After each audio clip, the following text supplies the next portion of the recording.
The frosted glass doors of the private emergency wing of Meridian Elite Medical Center in San Francisco opened that afternoon, and a man walked in without an appointment, without calling ahead, and without acknowledging the receptionist who immediately looked up to greet him.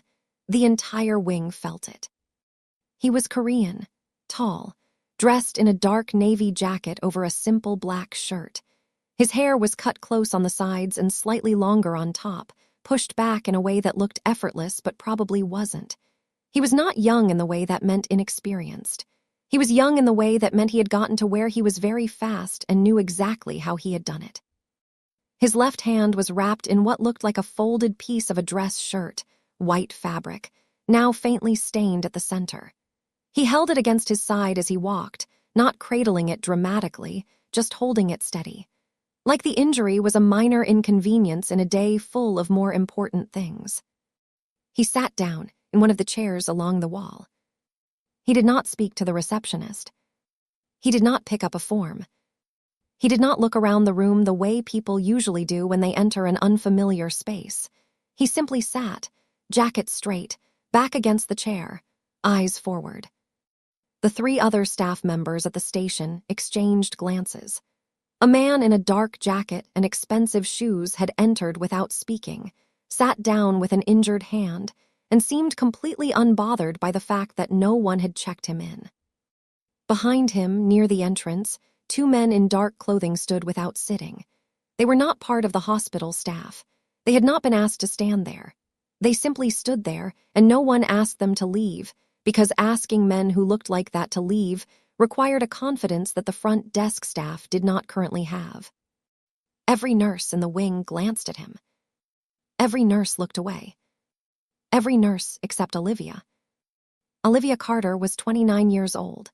She had been a registered nurse for 3 years, all of them at Meridian, and in that time she had treated professional athletes with inflated egos, tech billionaires who Googled their symptoms before she could explain anything, and at least 2 reality television personalities who had tried to negotiate their treatment plan. She was not easily rattled. She was not easily impressed. And she had developed a very particular kind of calm, not the distant, clinical calm of someone who had switched their feelings off, but the grounded, collected calm of someone who had learned exactly how much energy to give each situation. She was currently standing near the nursing station reviewing a medication chart when she noticed him. She looked at the wrapped hand. She looked at his face.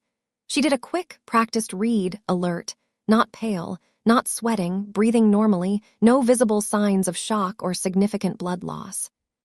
Minor injury, probably a laceration.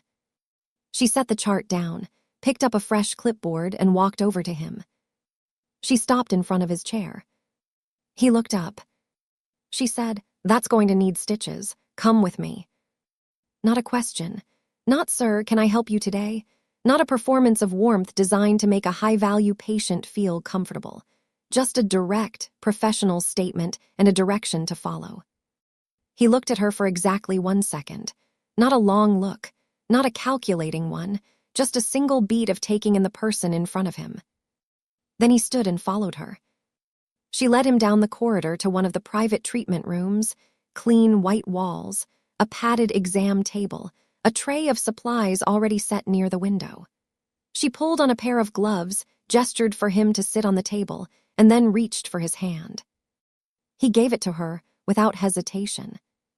She unwrapped the makeshift covering and examined the cut. It ran across the center of his palm, clean, straight, about 1.5 inches long, deep enough for stitches but not deep enough for anything more serious. She rotated his hand slightly, checking the edges, checking the color of the surrounding skin. She said, "How did this happen?" He said, "Glass." She said, "Broken glass or glass you were using?" A very short pause. "Broken." She nodded. She was not fishing for a story. She was establishing context for the injury. She went through her standard questions in the flat, practiced rhythm of someone who had asked them hundreds of times: blood thinners, allergies, last tetanus shot, any numbness in the fingers. He answered each one briefly and correctly. He did not complicate the conversation. He did not ask her to explain herself. She appreciated that more than she would have admitted. She began cleaning the wound. Antiseptic first, which stung in the specific way that antiseptic on an open palm always stings. She watched him in her peripheral vision as she worked, not starring, just keeping the quiet clinical awareness that nurses develop automatically. Heart rate, tension in the body, breathing pattern. He did not flinch. He did not make a sound. But halfway through the cleaning, she glanced up for a half second and caught something behind his eyes that stopped her internal clock for just a moment. He was not watching her work. He was looking slightly past her, at nothing in particular, with an expression that she had seen before on a specific kind of patient. The kind who was in the room, but carrying something much heavier than the reason they came in. It was not pain she saw every day. This was something older, something that sat differently in a person's face. She did not comment on it. It was not her place, and it was not the time. But she did something on the next pass of the gauze. She was lighter. Not in a way she narrated to herself. It was the kind of adjustment that came from instinct, from years of treating people who were more than their charts. He noticed. She could tell he noticed because the slight tension across his shoulders shifted. Not gone, just changed. She threaded the needle and worked through the stitches carefully. 5 of them, even and precise. She had good hands. She had always had good hands. When she tied off the last one and began applying the dressing, she was already mentally composing the aftercare instructions. She pulled a printed sheet from the tray, set it on the table beside him, and began explaining, keep it clean. Keep it dry for 48 hours, signs of infection to watch for, when to come back for removal. He listened, without interrupting. When she was finished, he reached for his jacket with his uninjured hand. He stood. He moved toward the door. She was already turning back to the tray, beginning to organize the used supplies. Then she heard him stop. She looked up. He was standing in the doorway, looking back at her. His expression was the same controlled, unreadable expression it had been the whole time. But there was something slightly different in the way he was looking at her, like he was processing something he had not expected to process. He said, "You didn't ask who I was." She looked at him evenly. Then she said, "You didn't ask who I was either. We're even." She went back to the tray. She heard nothing for a moment. Then the door opened and closed. She stood there for a beat, looking at the tray. Then she pulled off her gloves, dropped them in the bin, and picked up the clipboard to update the chart. Down the corridor, near the frosted glass entrance, one of the men in dark clothing spoke quietly in Korean to the man in the navy jacket. The man in the navy jacket said nothing back. He pushed through the doors and walked out. His name was Sang-woo Park. And he had not thought about any single person, the way he was currently thinking about a nurse in blue scrubs, with a coffee stain on her left pocket, in a very long time. Raymond Cho had worked alongside Sang-woo for 11 years. He had seen him walk out of boardrooms, out of negotiations, out of situations that would have cracked most people, with the same steady, unreadable expression every time. He had learned to read the differences in that expression the way a person learns to read whether subtle shifts that meant very different things depending on the context. The expression Sang-woo came out of that hospital wing, wearing, was not one Raymond had seen before. He filed it away without saying anything. He opened the car door. They drove back to the Nob Hill penthouse in silence. She treated him like any other patient. He left that room a completely different man, and neither one of them knew it yet. Tell me something, have you ever talked to someone for just a few minutes and spent the rest of the day thinking about them without knowing why? Drop it in the comments. I want to know. Also go ahead and like the video. And if you're not subscribed yet, please go ahead and do so, so that you won't be missing good stories like this. Now, let's continue. 3 days passed. Sang-woo reviewed 3 investment reports, attended 2 private meetings in the financial district, had dinner at his penthouse alone both evenings, and stood at the floor-to-ceiling windows of his Nob Hill apartment for longer than usual on the second night, looking out over San Francisco Bay without any particular agenda. He was not the kind of man who sat with unclear feelings. He was organized, deliberate. He dealt in precision. And so when he found himself, on the morning of the 3rd day, thinking about the way a nurse in a private hospital wing had looked at him like he was exactly as ordinary as anyone else. He decided to deal with it the only way that made sense to him. He went back to the hospital. He told Raymond it was a follow-up appointment. Raymond said, "Your follow-up isn't scheduled until day 7. Sang-woo said, "There may be irritation around the wound." Raymond looked at him for exactly 3 seconds. Then he said, "I'll bring the car around." He did not say anything else, because Raymond was smart. At the hospital, Sang-woo requested the same nurse. The front desk staff, who had by now been quietly briefed, by a very nervous hospital administrator who had done a very thorough background check after the first visit, moved with the specific careful energy of people who understood that some requests were less like requests and more like statements. A message went to the nursing station. On the floor, Tasha, Olivia's best friend and fellow nurse, who had been working alongside her for 2 years, leaned over and said in a low voice, "Olivia, your stitches guy is back, and the front desk is acting like the president just called." Olivia looked up from the chart she was updating. Tasha added, "He asked for you specifically." Olivia set the chart down. She kept her face neutral. She was good at that. She walked to the treatment room. He was sitting on the edge of the exam table when she came in. Jacket off this time, laid across the chair in the corner. He was looking at his phone but put it away when the door opened. She noticed that the deliberateness of it, the way he chose to give his attention to the person in the room rather than split it. She walked up, took his hand, the bandaged one, and examined it carefully. The dressing was clean, no seeping, no swelling. The skin around the stitches was the right color, no redness extending outward, no heat. She said, "Your stitches look fine." He said, "I know." She looked up at him. A small pause formed between them. She said, "Then what are you here for?" He did not answer immediately, and that was unusual enough to register. This was a man whose entire presence communicated that he always had an answer. He always knew what he meant to say. The pause was small, a few seconds at most, but it was real. He said, "I thought there might be irritation around the wound." She looked back at the hand. She checked the surrounding skin again, thoroughly, because she was a nurse and that was what she did. She pressed gently along the edges. She checked the stitch tension. She examined each point of entry. Nothing, perfect healing. She said, "There's no irritation. Your wound is healing exactly the way it should. Your stitches can come out in 4 more days." She reached to the counter, picked up a pamphlet on wound care, and held it out to him. He looked at the pamphlet. He took it. She began gathering her supplies. He should have reached for his jacket at that point. He should have nodded and walked out. That was what a follow-up appointment that was not actually a follow-up appointment looked like when it reached its natural end. He said, "How long have you worked here?" She paused just slightly, then she turned back around. She looked at him with the specific kind of look that was measuring something, not size or status, but intent. She was reading him. She said, 3 years. He nodded. Then he said, "You could work anywhere." She tilted her head. "People keep telling me that like it's a compliment. It's actually just a way of asking why I'm here." He said, "Why are you here?"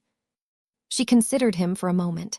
She was waiting for the edge underneath the question, the implied suggestion that someone like her was in the wrong place, or not doing enough with her ability, or should have set her sights higher.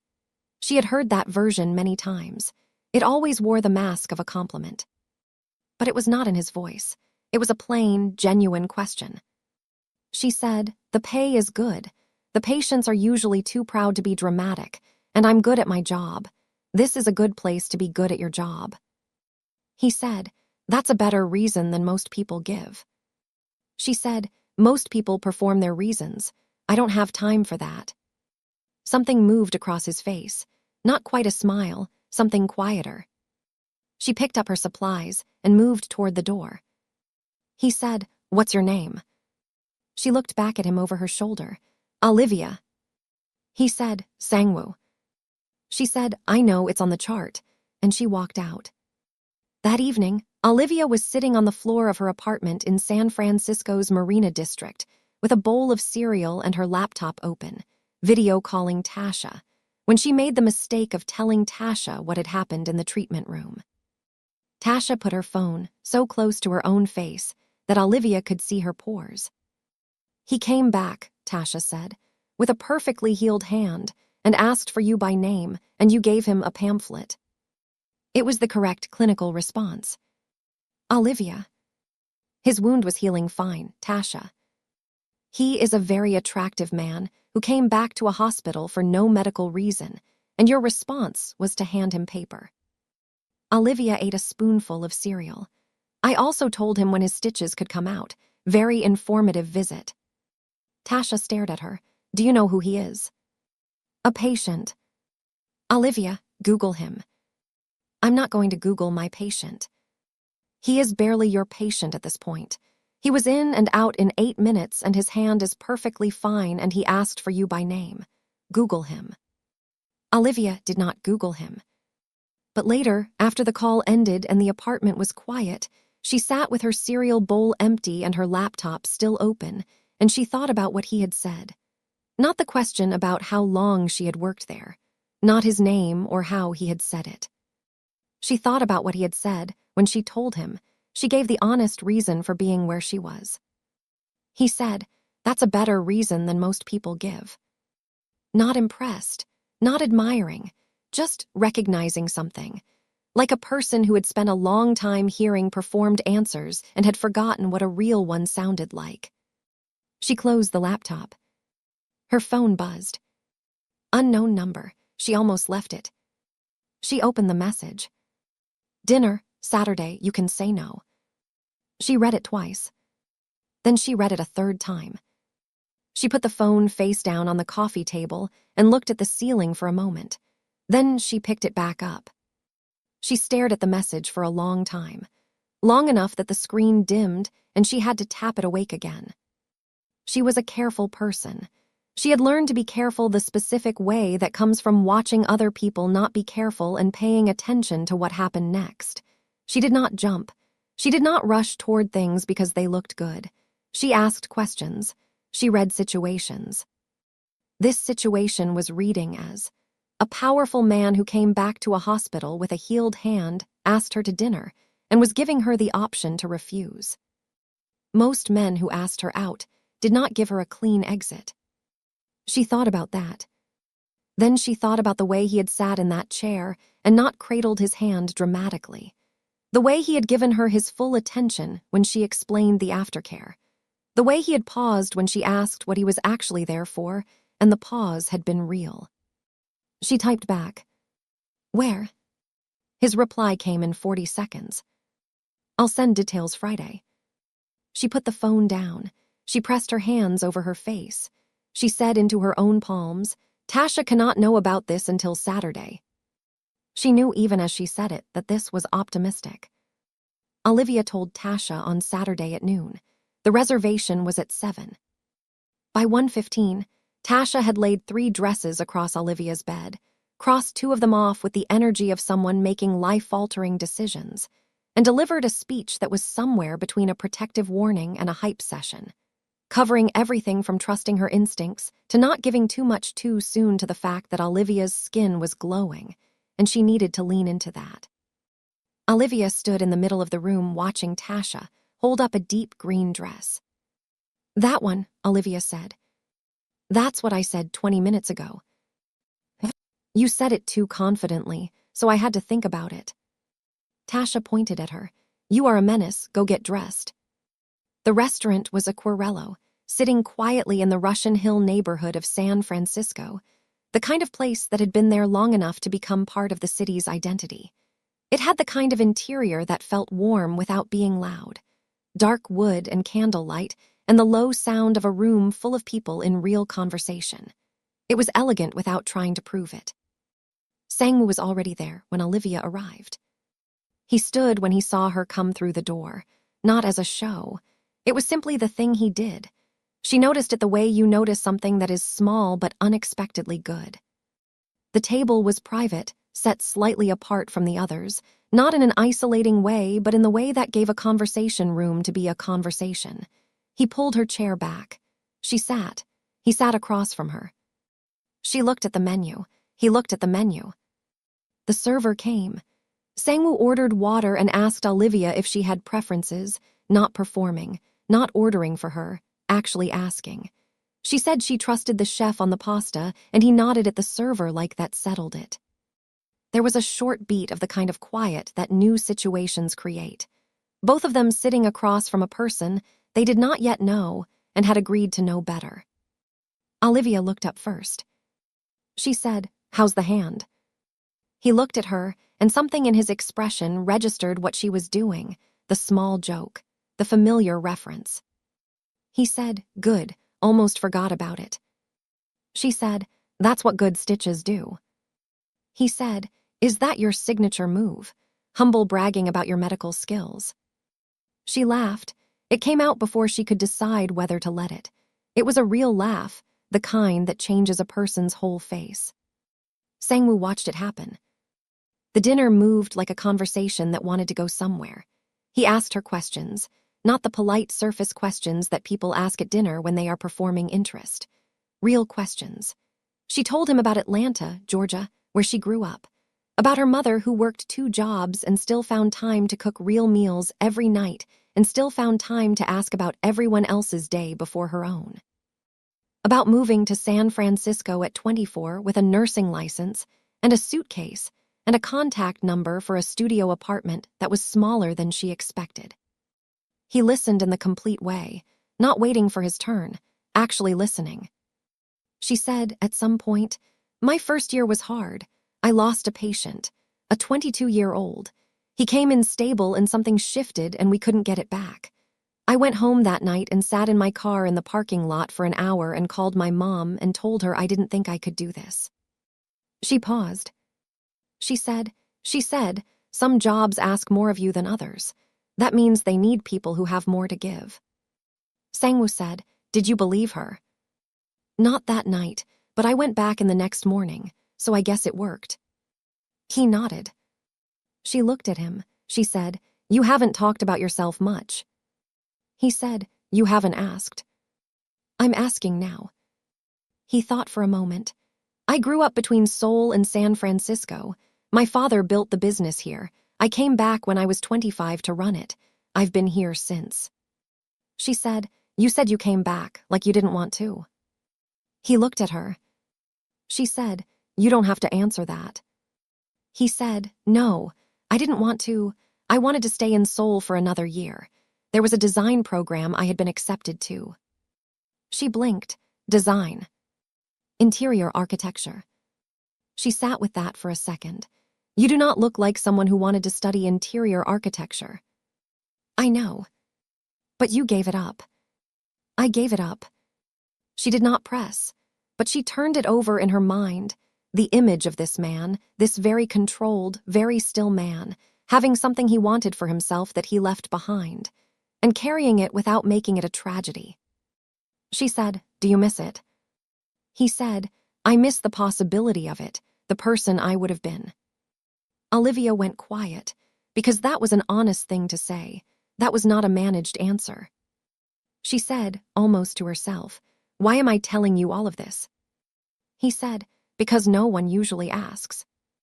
She looked up. He said it plainly, not trying to be poetic, just saying the true thing. She was quiet for a moment. Then she said, "That's either the most genuine thing anyone has said to me at a dinner table or the most effective line I've ever heard." He said, "Which are you leaning toward?" She studied him. "Ask me at the end of the night." The end of the night came faster than either of them planned. They had been talking long enough that the restaurant had thinned out around them and the candle on their table had burned low. They were standing outside on the sidewalk in the Russian Hill evening air, cool and clean the way San Francisco nights get, the city lit up below them, when a man appeared. He came from the direction of the restaurant entrance. He was dressed well, Korean, somewhere in his late 30s. He had the kind of face that had been arranged by nature to look open and approachable, but there was something in the eyes that did not match the smile. He stopped at their table with the relaxed ease of someone who believed they were welcome everywhere. He said something in Korean to Sangwoo. His tone was warm, familiar. His eyes moved to Olivia with a slow, deliberate appreciation that was designed to feel like a compliment and actually felt like an assessment. Sangwoo's response in Korean was brief, flat, the way a person speaks to someone they are choosing not to give energy to. The man switched to English. He introduced himself to Olivia as Jae-hoon, old colleague of Sangwoo's, just in the area for a few days, so wonderful to run into them. She was clearly a woman with excellent taste. All of it smooth, all of it practiced. The air between Jae-hoon and Sangwoo was a conversation happening underneath the actual conversation. Two people being perfectly polite to each other while communicating something completely different.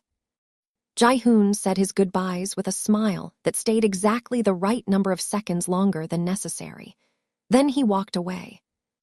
The space he left behind felt different from before he arrived. Olivia looked at Sangwoo. She said, "Old friend." Sangwoo said, "Old problem." She almost smiled. They walked to where the car was waiting. He asked if he could see her again. She looked at him for a long moment, measuring, weighing, being honest with herself about what she was actually feeling versus what she thought she should be feeling. She said, "Tell me one true thing, something you haven't told anyone else." He looked at the city below them, a long beat past. Then he said, "I have everything I'm supposed to want, and I don't feel any of it." The words came out quiet, no performance in them. Olivia breathed in slowly. She looked at this man who ran an empire and had given up design school and came to a hospital twice and came to dinner and listened like listening was important, and she made a decision. She said, "Call me." She got in the car. He stood on the sidewalk in the Russian Hill evening and watched the car until it turned. He called. He called on Monday evening, which was 2 days after dinner, which was the exact right amount of time. Not so fast that it read as desperate, not so slow that it read as a game. She picked up on the third ring. He said, "It's Sangwoo." She said, "I know, I saved your number." He said, "When?" She said, "When you texted about dinner." "You saved my number, but you still showed up." "I'm a nurse. I have everyone's number, it's habit." He said, "That's not true." She said, "No, it's not." The call lasted an hour and 40 minutes. Neither of them had planned for that. He was in the penthouse, standing at the windows. She was in her kitchen making dinner, one hand on the phone and one hand stirring pasta. They talked about San Francisco, the neighborhoods, the way the city changed and did not change. She told him about the best breakfast spot in the Mission District, a small Salvadoran place that nobody wrote about because the people who knew about it were protective of it. He told her about a bookshop near Chinatown that still felt like it had been there, since before everything around it was renovated. It was a normal conversation. For both of them, a normal conversation was not something they had often. There were more calls, and then longer calls, and then the calls that started in the evening and went late enough that one of them said, "I should let you sleep," and the other one said you could have said that an hour ago, and neither of them had actually wanted to end it. But the world around them was not going to wait quietly. At the hospital, Dr. Preston Hale had been watching. Preston was Olivia's attending supervisor, the head physician over her wing. He was good at his job in the way that people who are competitive rather than compassionate can still be good at what they do. He had the right credentials. He ran a tight ship. He was respected professionally, and he knew how to use that respect like a resource. He was also a man who had spent 2 years positioning himself just close enough to Olivia to be relevant, without ever actually committing to anything real. He appeared at her side during difficult cases with the energy of a partner. He complimented her work consistently enough to seem supportive, but specifically enough to seem personal. He found reasons to be in her space. Olivia was not naive. She had clocked Preston long before this. She had simply chosen not to engage with it because he had never crossed a clear line, and she needed her job, and managing complicated workplace dynamics was part of the reality of being a woman in medicine. But now there was something different in her energy, a lightness that had not been there before. She checked her phone during her breaks with a small, private expression that she did not share with anyone except Tasha. Preston noticed. He began engineering more deliberate proximity, standing at her station during rounds longer than necessary, finding reasons to call her into case discussions that did not actually require her specific input, complimenting her in ways that were technically professional but carried an edge that was not. Olivia felt the uptick. She filed it. She watched it. She said nothing yet. Meanwhile, in Palo Alto, 35 miles south of San Francisco, in a quiet estate off Page Mill Road, where the streets were lined with old trees and the houses sat behind gates, Mrs. Kang arrived. She was Sang-woo's mother. She had lived in Palo Alto for 12 years, since Sang-woo's father passed and the estate was transferred into her name. The house was immaculate. She kept orchids in every room. She wore silk in the daytime. She was elegant in the particular way of women who have built their elegance over many years through deliberate choices. She loved Sang-woo with the specific intensity of a woman who had watched her husband build an empire and her son inherit it, and never once believed that either of them had truly been happy. She had plans for Sang-woo.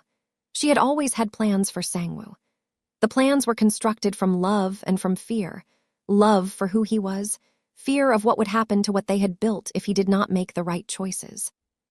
She had heard about Olivia. Not from Sang-woo. Sang-woo had not told his mother anything, but Raymond had mentioned it to someone in the household network, and Mrs. Kang's network was thorough. She arrived at the Nob Hill penthouse on a Tuesday morning, carrying her own tea, and an expression of open warmth that Sang-woo recognized as the beginning of a careful conversation. They sat in the living room. She poured the tea. She asked about the business. He answered. She asked about his health. He said he was fine. She asked about the hand. He said it was healing. Then she said, gently, with the loving precision of someone who had rehearsed the framing, "I heard you've been spending time with someone." Sang-woo said, "Yes." She said, "A nurse." He said, "Yes." She held her cup with both hands. She said, "Sang-woo, I'm not here to make this difficult. I'm here because I love you and I want things to be good for you. But someone in your position, the business, the relationships, the decisions that have to be made every day, you need someone who understands that world. A nurse, however kind she may be, doesn't have that strength." Sang-woo was quiet for a moment.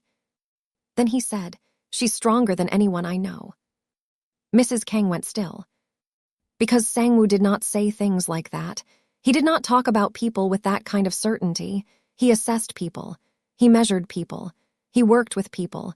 He did not speak about them like they had weight. She looked at her son.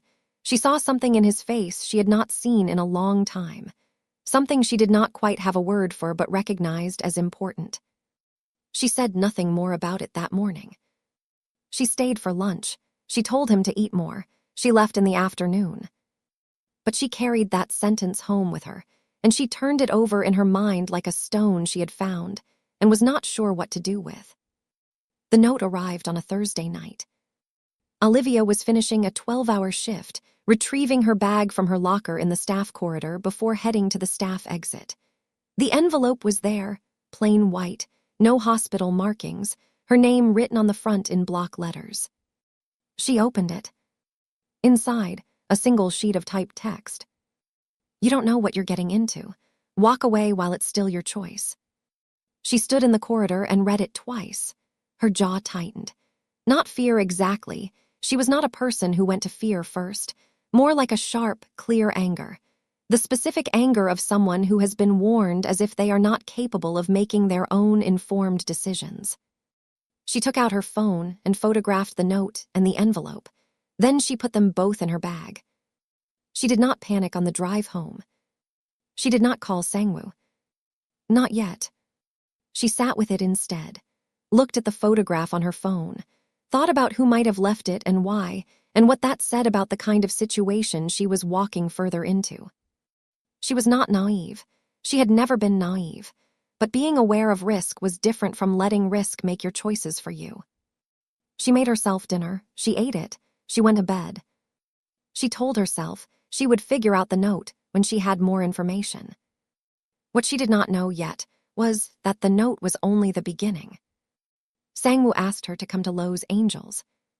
He had business in the Beverly Hills area, meetings in the Century City district that would take up Friday morning, and he wanted her to come down for the weekend. He had a private residence in the hills above Beverly Hills, a house that belonged to him specifically and not to his office schedule. He told her she could say no. He told her there was a good breakfast place 2 blocks from the house that he thought she would like. She said, "What kind of breakfast?" He said, "The real kind." She said, "I'm coming." She told Tasha on Thursday. Tasha sat down. "He has a house in Beverly Hills, and he's inviting you there for the weekend. He has meetings in Century City. The house is just where he's staying." Olivia, do you hear yourself? Beverly Hills, weekend. A man who built a private wing of his life around precision just invited you into it. Olivia picked up her coffee. "He also told me where a good breakfast spot is." Tasha looked at her for a long moment. Then she said, "You are absolutely gone for this man and you don't even realize it." "I'm not gone anywhere. I'm going to Lowe's Angels." Same thing. They flew down on Friday afternoon. The house in the hills was exactly what you would expect from someone whose entire life was organized around quality and privacy. It was not showy. It did not perform wealth. It was simply well-built and well-kept, sitting above the city with a view that made the chaos below look like something decorative. Olivia stood on the back terrace that Friday evening with a glass of water looking at the lights of Beverly Hills and Lowe's Angels spreading out below them and said, "Okay, I understand why people live here." Sangwoo was standing beside her. He said, "Wait until the morning." The morning was clear in the way Lowe's Angels mornings can be before the day heats up.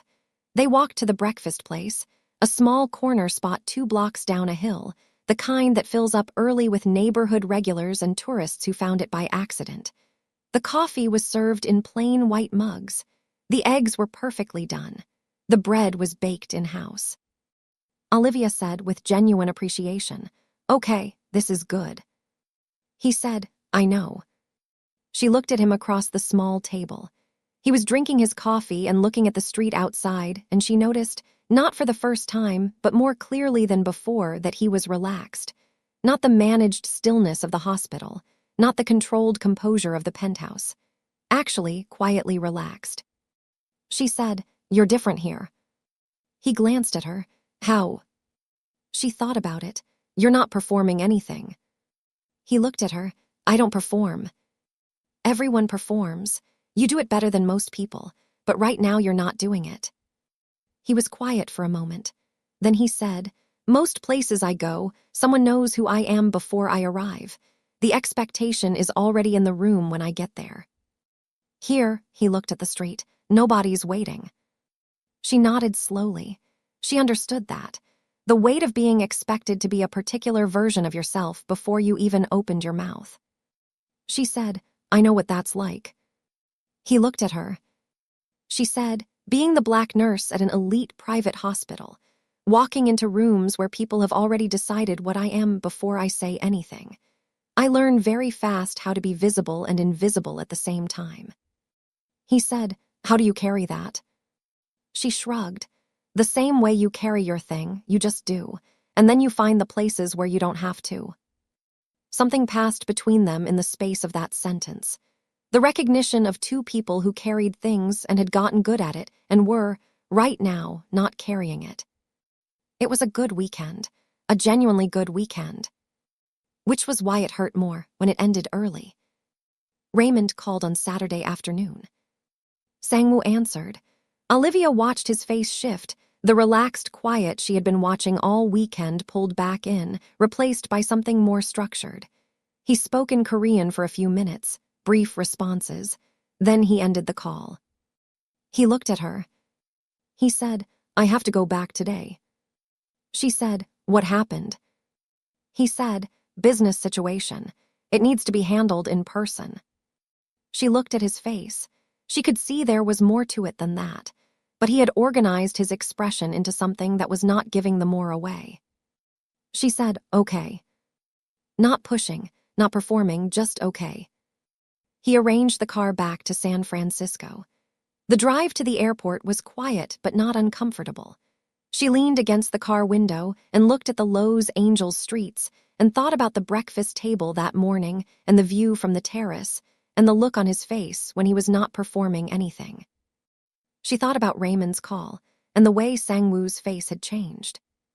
She thought about the note in her bag at home. She thought about the fact that there were parts of his world that she was not being shown, and that this was probably not going to stay that way. Back in San Francisco, Tasha pulled Olivia aside on Sunday evening. They were at Olivia's apartment in the Marina District. Tasha sat across from her on the couch with her phone and a very specific expression, the one she wore when she had done something that she knew Olivia would object to but believed was necessary. She had Googled Sang-woo Park. Thoroughly. She turned the phone around and showed Olivia what she had found. The articles, the financial coverage, the scope of the business network, the names that appeared near his in deals, in mergers, in industry coverage that stretched from San Francisco to Seoul to Manhattan. Olivia read. She read slowly. She did not react dramatically. She took in the information the way she took in everything, carefully, looking at what it actually said rather than what the framing wanted her to feel. Tasha said, "I'm not telling you to leave. That's not what this is." Olivia looked up. Tasha said, "I'm telling you to go in with your eyes open, all the way open." Olivia said, "Has he ever been anything but honest with me?" Tasha said, "No, I know, that's not what scares me." "Then what does?" "The people around him, the ones you haven't met yet, the ones who are going to have opinions about you standing close to someone that important." Olivia was quiet. Tasha said, "You are my person. I am telling you this because you are my person. Keep your eyes open." Olivia looked at the phone in Tasha's hand. Then she looked up and said, "I will." That night, Olivia was on the couch when her phone lit up. She looked at the screen expecting Sang-woo. It was an unknown number, a different unknown number. A text. "He's already pulling you in deeper than you realize. The people around him don't forget faces. Be careful." She stared at the screen. 2 anonymous messages in less than a week. She set the phone down. She pulled out the photograph of the first note on her own phone and looked at both of them. Same source, she was almost certain. She picked the phone back up. She called Sang-woo. He picked up in 2 rings. She said, "I need to talk to you about something." He said, "Tell me." She told him about the note, about the text, all of it, without drama, just the information. The silence on his end lasted 5 seconds. Then he said, "I'm coming over." She said, "It's late." He said, "I know." He came over. He sat in her living room in the Marina District apartment, which was not a large apartment and was not a decorated apartment in the way his penthouse was decorated, but was full of things that looked like her, a stack of books on the coffee table, a throw blanket in a warm orange color, a framed photo on the wall that was clearly taken on a beach somewhere in the South, probably Georgia. Plants on the windowsill, 3 of them, all healthy. She sat across from him. She showed him both messages, the photograph of the note, the text. She laid them out without editorializing. He looked at the photograph. His jaw tightened. Not theatrically, just the muscle moving the way it does when something hits a nerve that is real. He said, "I'm sorry." She said, "Don't apologize, tell me what you know." He said, "I don't know who specifically yet." She said, "But you have a sense." He was quiet. She said, "Sang-woo." He said, "There are people in my world who would use pressure like this, to get a reaction out of me, to see what I do when something I care about is threatened." She absorbed that. He said, "Being close to me has a cost. I should have told you that more directly." She said, "You're telling me now." He said, "You should be able to decide with full information whether." She said, "Do you think I'm fragile?" He looked at her. She said it again, evenly, directly. "Do you think I'm fragile?" He said, "No." she said, then stop deciding what I can handle. I am a grown woman who treats people in crisis for a living. I have been managing difficult information since I was 22 years old. What I need from you is honesty, not protection from truth. He was very still. She was not angry exactly. She was clear. There was a difference. Anger performed. Clarity just existed. He said slowly, I don't know how to do this. She looked at him. What do you mean? He said, this. Someone who's this. I don't know how to be in this without trying to control everything around it, because everything in my life is managed. Everything has a system. And this doesn't have a system. And my instinct when something I care about is at risk is to build a wall around it. She was quiet for a long moment. Then she said, I'm not a building, Sangwoo. You can't put walls around me. What you can do is be honest with me and trust that I can work with truth. He looked at her, and what moved across his face in that moment was something she had not seen from him before, not vulnerability exactly, but openness. An actual willingness to be seen without organizing himself first. He said, okay. Just that. She exhaled slowly. She got up. She went to the kitchen and came back with 2 glasses of water. She handed him one. She sat back down, this time on the same side of the room, in the chair closest to him. She said, tell me about growing up between Seoul and San Francisco. He looked at the glass in his hand. He looked at her. Then he talked.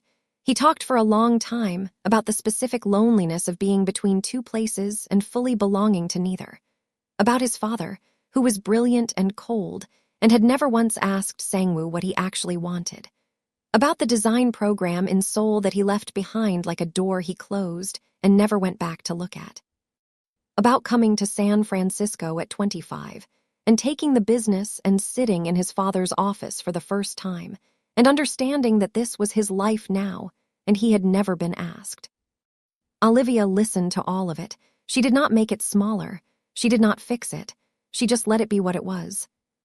When he stopped talking, she said, you've been running something that was handed to you since you were 25. Yes. And you're good at it. Yes. And you hate parts of it. He paused. Yes. She nodded. That sounds exhausting. He looked at her like she had said something unexpectedly precise. She said, for what it's worth, you should know that the person I see in this room right now, the one who's been talking for the last hour without managing it, is someone worth knowing. He was quiet. Then he said, you're the only person who sees it that way. She said, then your circle needs work. He almost laughed. It was not quite a laugh, but it was close. She showed him the photo on her wall, the one from the beach. It was her family in Tybee Island, Georgia. Her mother and 2 aunts and a cousin, taken about 4 years ago. Everyone was laughing at something that had just happened off camera. He looked at it for a while. He said, you look like your mother. She said, she raised me alone. I got the good parts from her. He said, what are the good parts? She said, the part that doesn't quit, and apparently the part that gives difficult men her honest opinion. He looked at her. This time he actually smiled. It was brief and quiet, but it was entirely real. She filed it away as one of the better things she had seen. Jae-hoon's first strategy was corporate.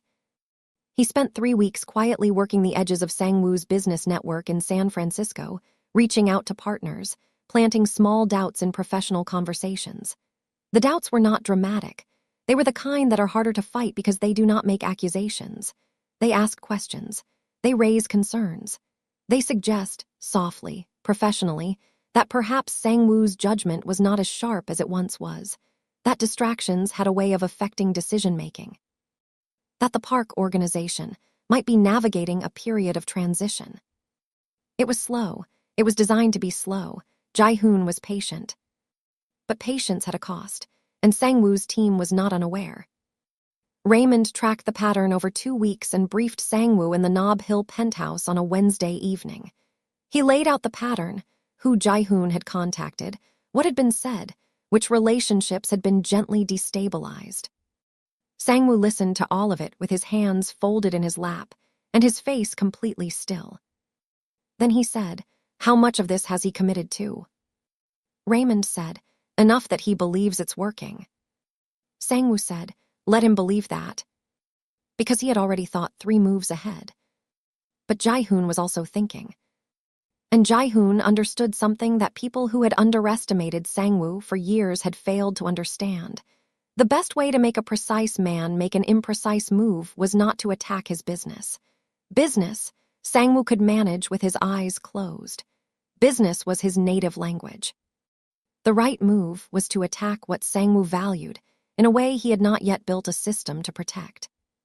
Jae-hoon had been watching. He had people watching. He knew about Olivia. On a Saturday morning, Olivia was at a farmer's market in the Pacific Heights neighborhood, a good Saturday habit she had maintained for 2 years. Fresh produce, good olive oil, a bread vendor she was loyal to. The market was busy in the pleasant way that outdoor markets are busy, full of people moving slowly and taking their time. She was standing at the bread stall when a voice came from beside her. "That's the sourdough from the back, better than the one at the front." She turned. Jae-hoon was standing there, dressed casually, relaxed, open expression. He said his name. He reminded her they had met briefly at the restaurant in Russian Hill. He said he did not mean to intrude. He was just in the neighborhood. What a coincidence. Olivia smiled at him. The flat, polite smile she kept specifically for situations like this. She bought her bread. She let him speak. He talked warmly. He talked about San Francisco. He talked about Sangwoo with the specific fondness of someone who wanted to establish familiarity before they delivered something else. Then he said, carefully, "I've known Sangwoo a long time. I say this because I respect what I can see you two have. People who get close to him, they don't always realize the cost until later. I would hate for you to find that out the hard way." It was not a threat. It was framed as concern. That was what made it more dangerous than a threat, because a threat you could dismiss, but concern had to be responded to carefully. Olivia held her bread bag and looked at him pleasantly. She said, "How did you know where I'd be this morning?" Jae-hoon's smile did not change, but something behind his eyes did. A very small adjustment, the kind you make when someone says something you did not expect and you are recalibrating. She said, "This market isn't listed anywhere associated with me.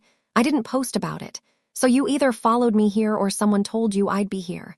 She looked at him. "Which is it?" Jae-hoon said nothing for a moment. She said, "Tell Sangwoo I said hi." She picked up her grocery bag and walked away. She made it to her car, put the grocery bag in the back seat, and called Sangwoo before she started the engine. He picked up immediately. She said, "Jae-hoon just approached me at the Pacific Heights farmers market. He knew I'd be there. He said things designed to make me nervous about being close to you. He framed it as concern." A pause. "He's watching me, Sangwoo." The silence on his end was exactly 5 seconds. He said, "I'm coming to you." She said, "He's gone, I'm fine, but come." He was already moving. He drove from Palo Alto, where he had been in the middle of a meeting with 2 associates, and he did not finish the meeting. He told Raymond they were leaving, and Raymond did not ask why because Raymond could read a situation. When he arrived at Olivia's apartment, she had put the groceries away and made tea, and was sitting on the couch with her phone in her hand and a quiet, thinking expression on her face. She was not upset in the way that fear makes a person upset. She was upset in the way that violation makes a person upset, the anger of someone whose space had been entered without permission. Sangwoo came in. He sat across from her. He looked at her face. He was measuring her, not in the clinical way she measured patients, but in the way of someone who cared about the measurement, making sure she was okay, really okay. She said, "I'm fine." He said, "I know, I can see that." She said, "What is he doing?" He told her, clearly and completely, the corporate destabilization. The approach at the restaurant that he had already suspected was not a coincidence. The pattern of gathering information about what Sangwoo cared about so that he could use it as leverage or as bait. She listened to all of it without interrupting. When he finished, she said, He wanted you to find out. He wanted you to know he was close enough to approach me. Sangwoo said, yes. She said, he wants a reaction from you. He said, yes. She looked at him, so don't give him one. What can you actually do? He looked at her. This was the question she had asked in the restaurant, and now she was asking it again. Not what do you want to do, not asking him to perform strength or aggression. Asking him what was actually available to him as a real option. He said, he has 3 key financial partnerships in Manhattan. If those partnerships shift, his position in San Francisco becomes impossible to sustain. She said, can you make those partnerships shift? He said, yes. She said, then do that, quietly, before he realizes you're moving. He was quiet for a moment. He was looking at her like she had just done something that surprised him again. And she had.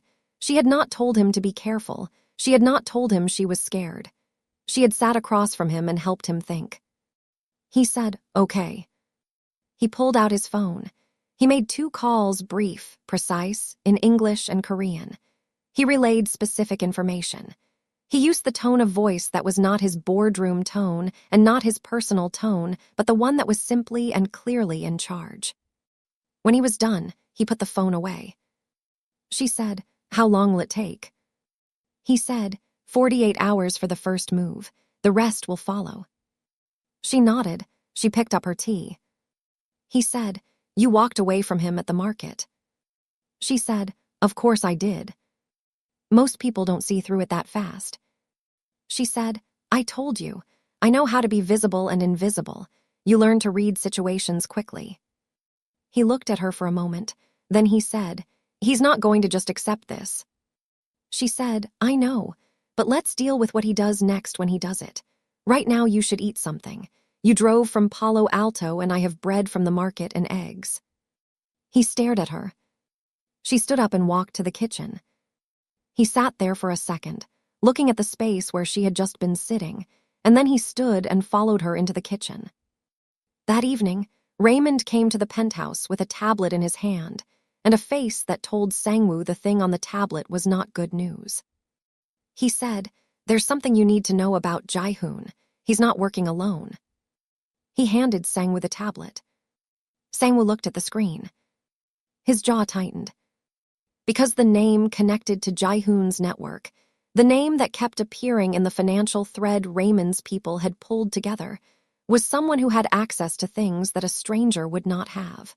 Someone who had proximity. The chapter closed on Sangwoo's face, still and unreadable, looking at the screen. The name would change everything. The name on the tablet was Preston Hale. Sangwoo set the tablet on the table and sat back. He thought about what he knew about Preston, which was not much, because he had not paid much attention to a hospital supervisor. He thought about the note at the staff entrance. He thought about the text to Olivia's phone. He thought about the shift change Olivia had mentioned in passing, something she had dealt with at work the previous week, a rescheduling of her rotation that she had pushed back on and resolved without thinking much of it. And he thought about Jae-hoon. Raymond laid it out clearly.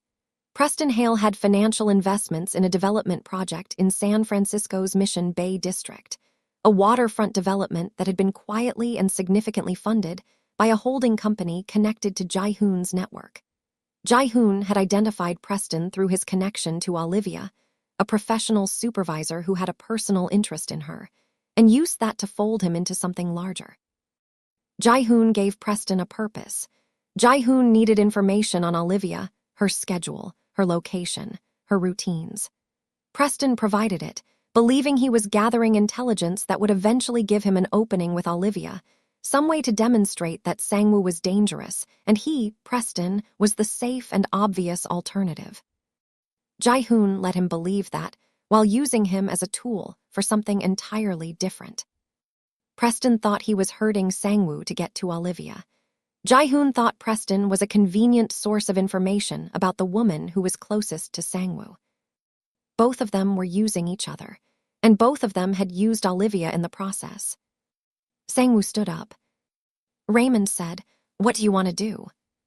Sangwoo said, "We're going to the hospital."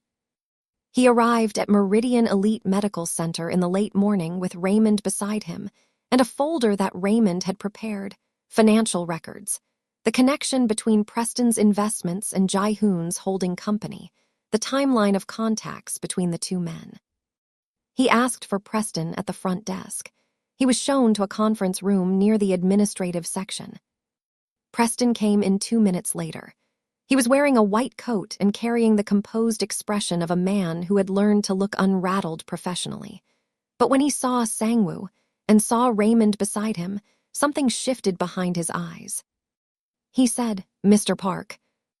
Sang-woo said, "Sit down." Preston sat. Sang-woo opened the folder and placed it on the table and turned it so it faced Preston. He did not speak while Preston looked at it.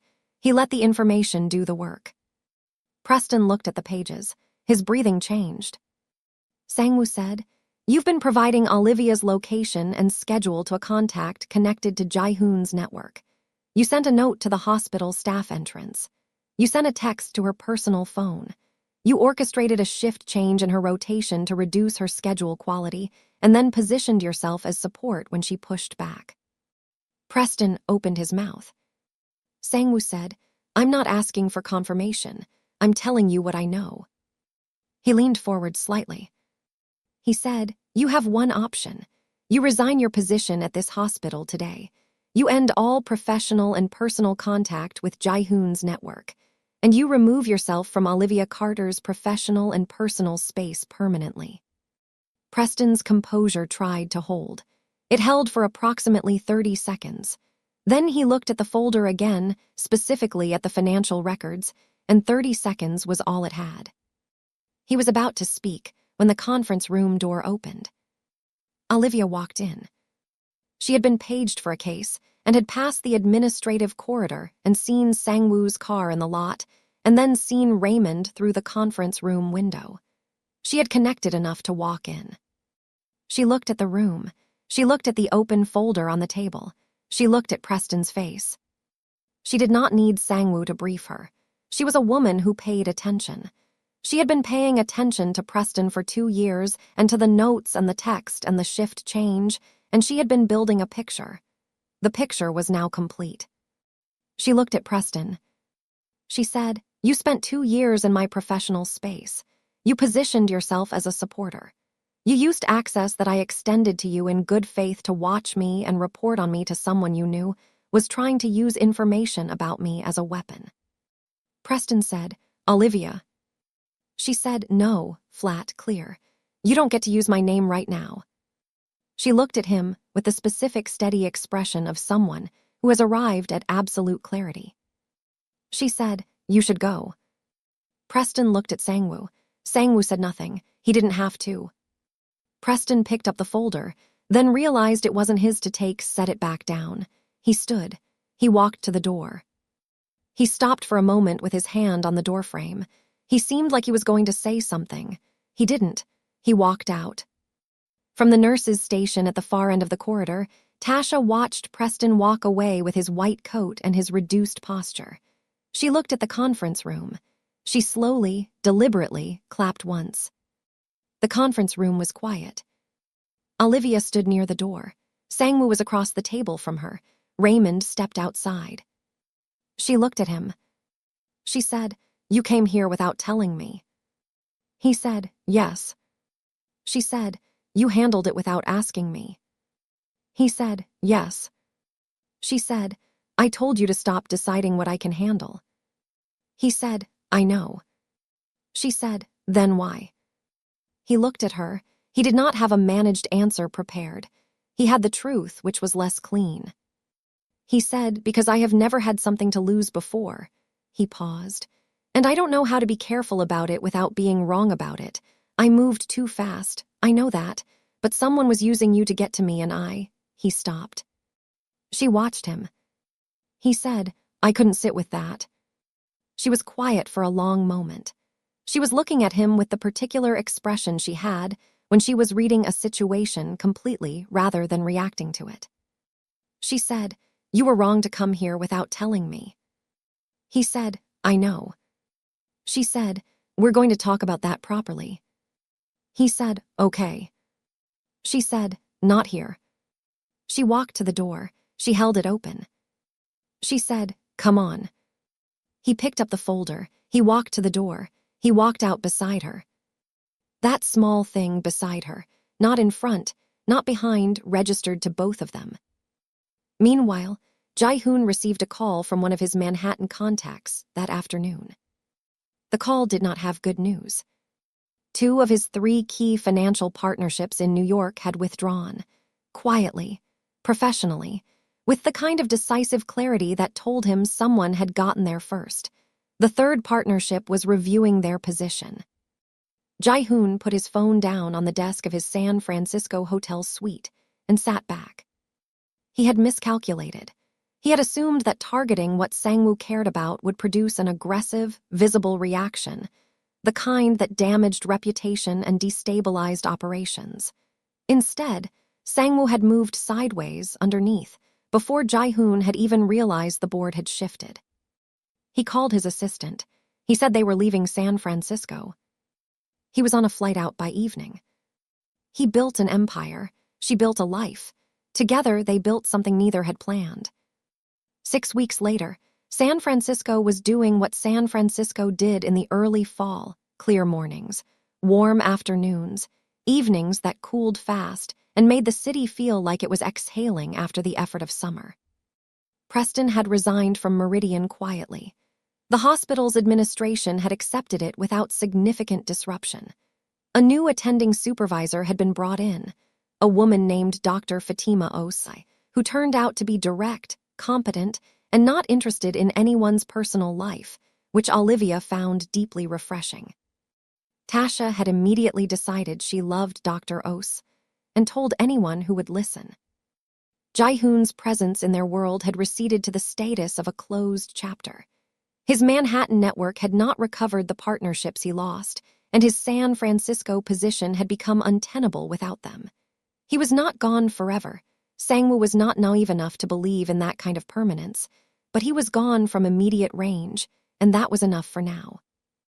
Mrs. Kang had not called Sang-woo about Olivia again, but she had asked Raymond twice, in different ways and with different phrasings, how Sang-woo seemed. Raymond had told her the same thing both times: good. He seems good. And the way Raymond said it, with a slight emphasis on the second word that told her he did not mean it in the functional professional sense, but in the actual human sense, had given her something to think about. Olivia went to Atlanta. She had planned this trip for 3 months, a long weekend at her childhood home in the East Atlanta Village neighborhood, where her mother still lived in the house Olivia had grown up in, the one with the wide front porch, and the yard that her mother maintained with the same determined care she applied to everything in her life. She flew into Hartsfield-Jackson on a Friday afternoon. Her mother picked her up. Her mother, Donna Carter, who was 57 years old and 4 inches shorter than Olivia, and had the same eyes, and had raised her daughter alone from the time Olivia was 8, hugged her in the arrivals lane for a full 20 seconds before saying anything. She said, "You look good, you look rested. What's different?" Olivia said, "Nothing's different. I'm just happy to be home." Her mother gave her a look that communicated clearly that she had raised Olivia and was therefore not fooled by Olivia. She did not push, but she watched. That evening, sitting at the kitchen table while her mother cooked, real cooking, the kind that took time and filled the house with smells that Olivia had been storing in some part of her memory since childhood, her mother said, casually, as if she were commenting on the weather, "There's someone, isn't there?" Olivia looked up from the glass of water she was holding. Her mother was stirring something on the stove with her back to her, but Donna Carter always had a way of reading rooms without needing to look at them. Olivia said, "Yes." Her mother said, "Okay." That was all she said for a few minutes. The stirring continued. Then she said, "Tell me about him." Olivia thought about how to answer. She thought about the hospital wing and the navy jacket and the coffee stain on her own scrubs. She thought about the dinner in Russian Hill and the breakfast in Beverly Hills and the farmer's market and the conference room and the phone calls that lasted too long. She thought about his face in her apartment in the Marina District when he was not performing anything. She said, "He sees me, not a version of me that works for him, not the version that's useful or impressive or easy, just me." Donna stirred slowly. She was quiet for a long moment. Then she said, "That's rare." Olivia said, "I know." Donna nodded, the nod of a woman who had lived long enough to understand the value of what her daughter had just described. She said, "Is he coming to Atlanta?" Olivia said, "I didn't ask him to." Donna said, "Did you tell him you were coming?" Olivia said, "Of course, we talk every day." Donna turned around and looked at her daughter. She said, "So he knows where you are?" Olivia said, "Yes." Donna said, "Okay." She turned back to the stove. The way she said "okay" the second time was different from the first time.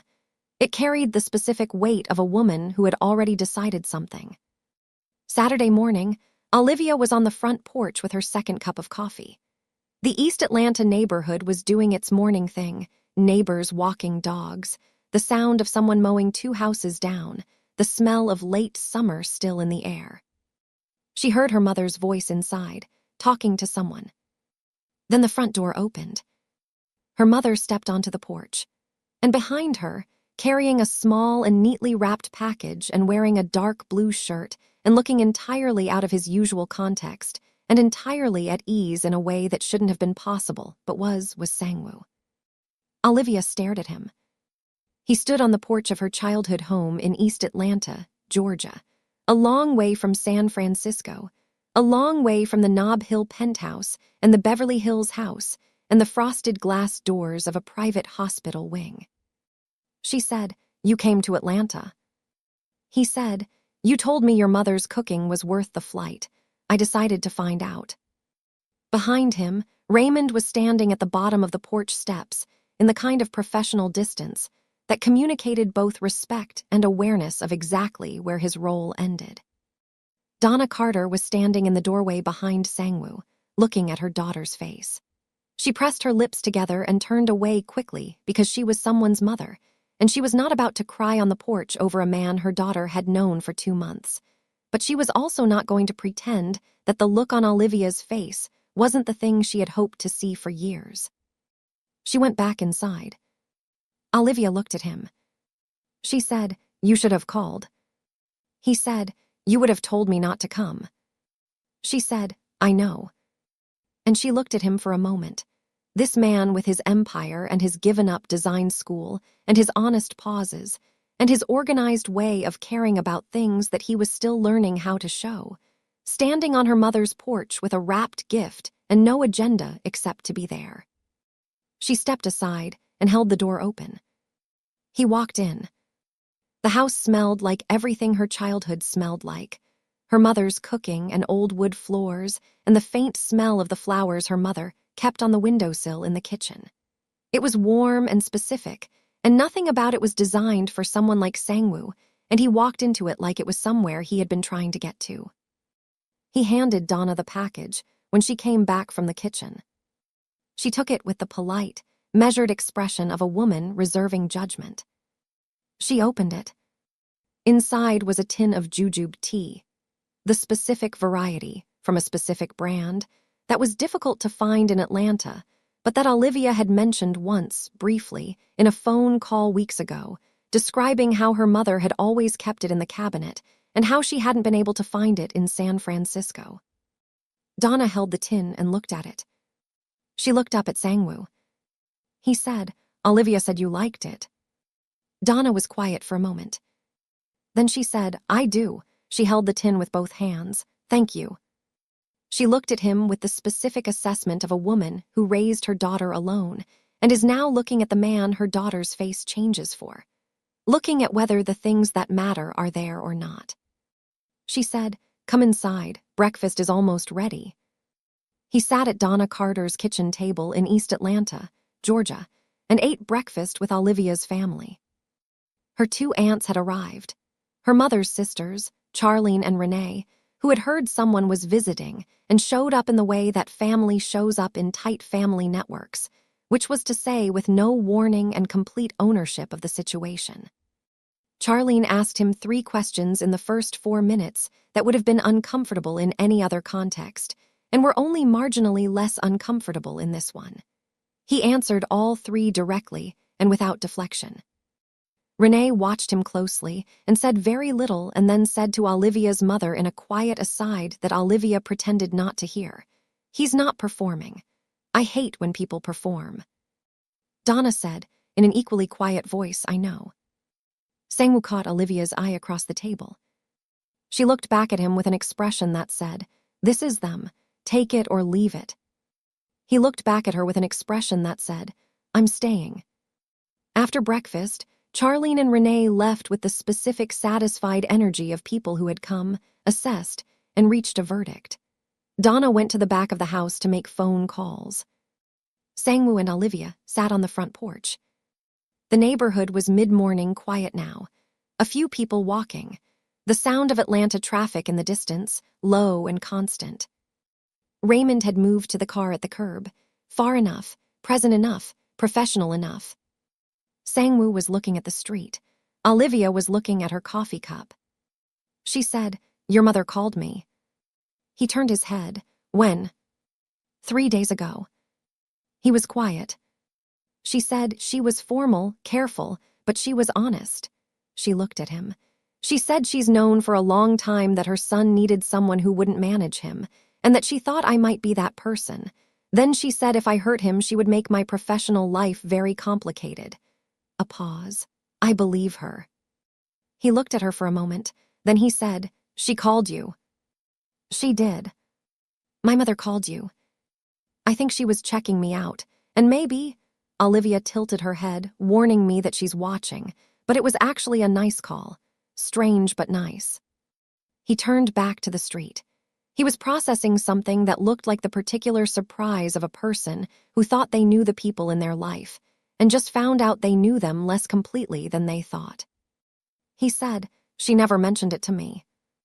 Olivia said, "Women have conversations that don't need to go through the person they're about."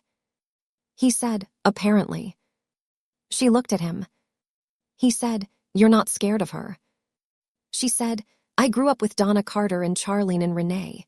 Your mother made one call. I'm fine." He almost laughed. It was the 3rd time she had gotten close to making him laugh in a way that was not managed. And each time, the laugh had been slightly less guarded than the one before. The sun moved across the porch. The morning moved toward afternoon. She said, "You know this isn't simple."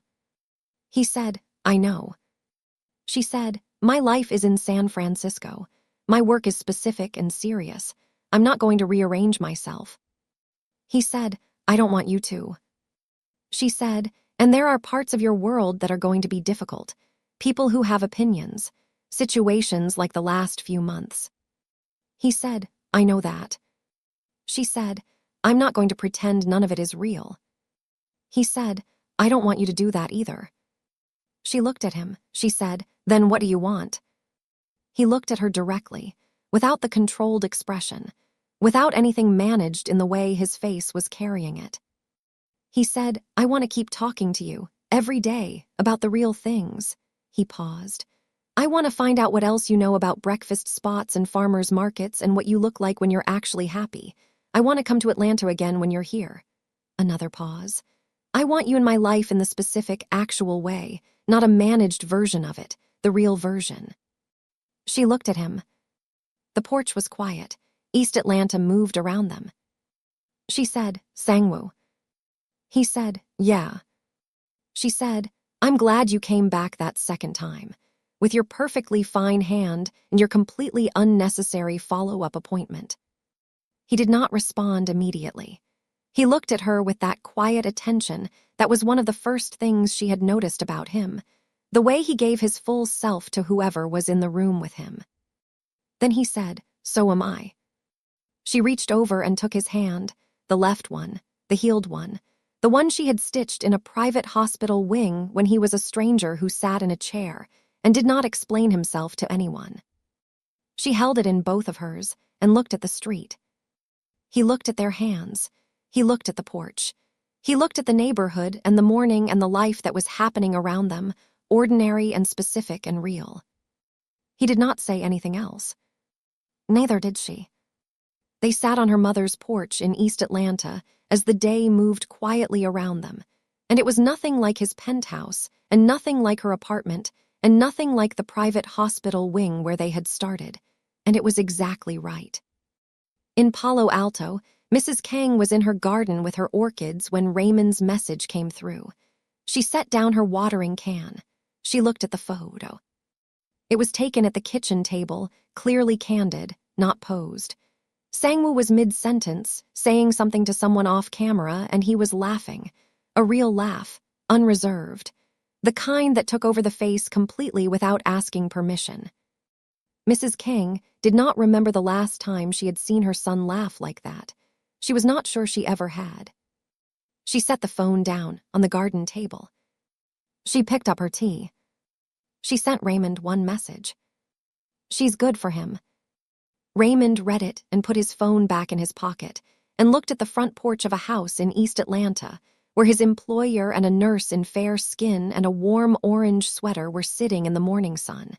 And he thought, not for the first time in 11 years, but for the first time with this specific feeling, that things had arrived somewhere good. The story ends here. Not with a declaration made in a grand room, not with a gesture designed to impress. With two people who started in the most ordinary way, one injured hand, one set of careful stitches, one exchange that should have been 5 minutes and was never really over after that, sitting on a porch in Atlanta in the morning sun, holding the same hand she had fixed weeks ago, having chosen each other not in spite of what was complicated, but after working through it honestly. He had an empire. She had a life. And what they were building together was neither of those things. It was something they had not had a name for at the beginning. By now, they did not need one. She gave him 5 stitches and sent him home with a pamphlet. He flew to Atlanta with jujube tea and sat at her mother's kitchen table and answered every question her aunts had. And somewhere between a private hospital wing in San Francisco and a porch in East Atlanta, two people who were not looking for anything found the one thing that made everything else make sense. If you made it to the end of this story, I need you to drop a comment and tell me your favorite moment. Was it the pamphlet? The porch, or was it the moment he said, "I've never had something to lose before"? Tell me. And if you've been watching this whole time without subscribing, you already know this channel is worth it. Hit the button, because the next story is already coming. And I promise you it hits different.